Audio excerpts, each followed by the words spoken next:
So I had a game today on the free internet chess server that I wanted to share with you, and I've been apologizing in the past for my voice. I'm homesick from work and have been feeling too well. So if I cough a lot into the mic, you have to just excuse me and watch my video for the chess instead of for my sexy voice. Anyways, I led with d4, and my opponent did some really weird things.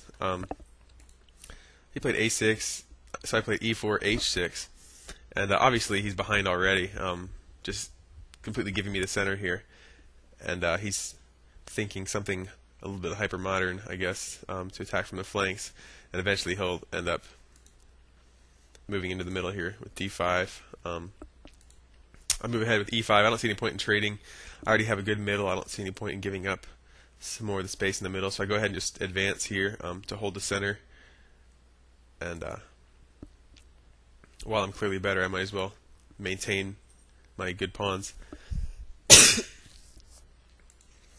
I played c4 here. I thought about knight c3 first, but I like the idea of attacking this and then putting my knight behind it.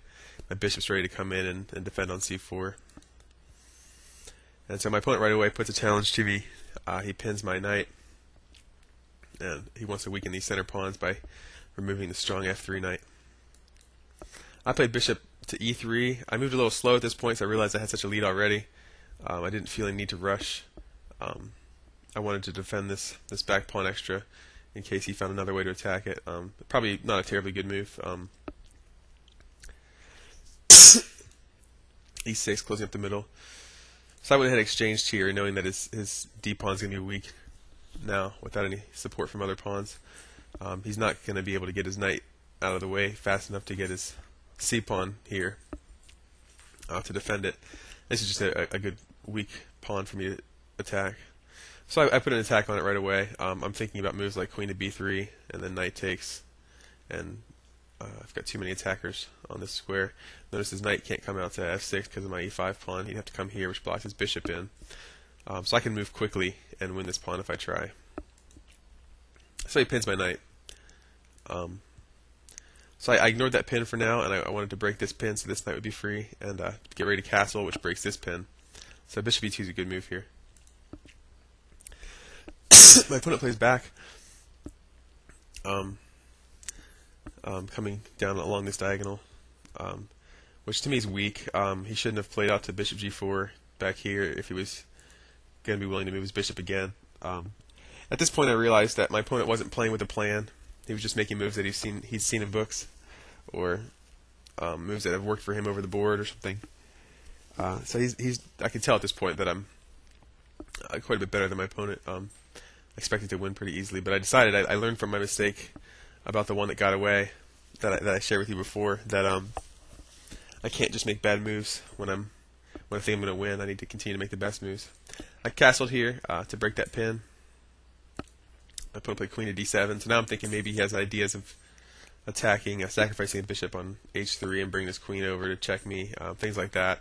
I've been playing a couple opponents recently that have played this type of move a lot, where they sack the bishop here, or they try and get me to move my pawn and take the rook.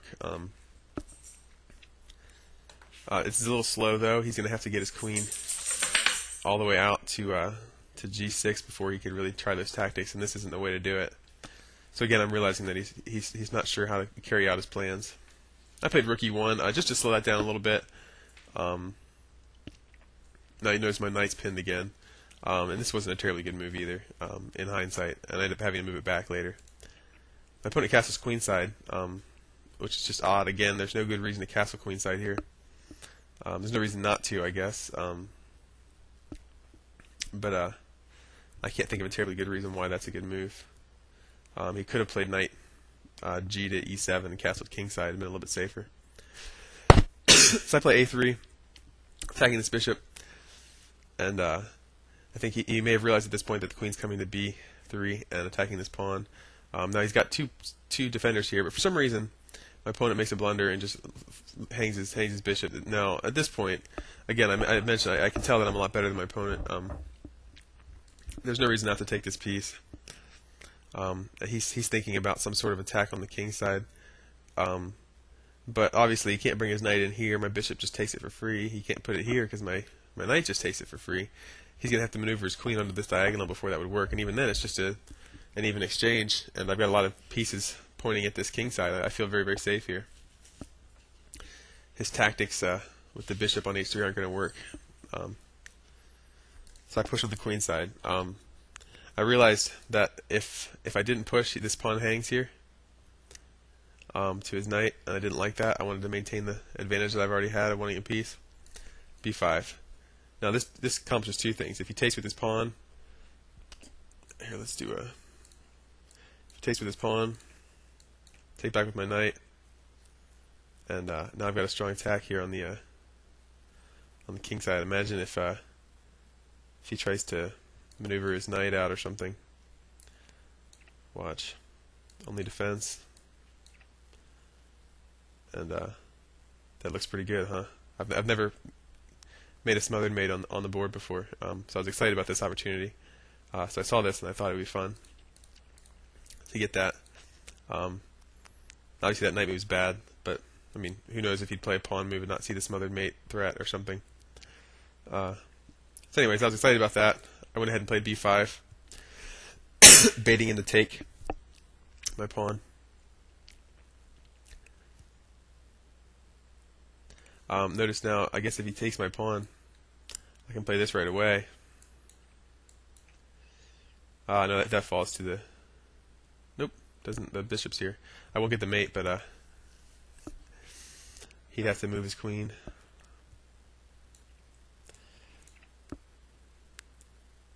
Anyways, you can see there's lots of fun little tactics over here. So he moved his knight out of the way, out to this active square. Now he's eyeing the c2 square, and at first glance I didn't realize that his bishop was attacking that square as well, so I couldn't just take with my queen. Now it turns out it didn't matter. I played b takes a6, and he played knight c2. Now he's forked my rooks, but this is a huge, huge mistake. It allows me to play a7. And nothing can stop me from queening this pawn here. I don't care if he takes at this point. I think he realized, obviously, if I queen here, it's a mate. He has to do something. He has to make a move. Moving the b pawn would be disastrous. You can imagine if he played this. This is checkmate here. I have this square covered. So moving his queen or moving the c pawn is his only option. He played c6, and I queen the pawn. And now I could just take the rook for the queen, and I'm up a lot of material at this point. It should be a relatively easy win, but I kind of wanted to go for the throat a little bit. Played queen a5 check.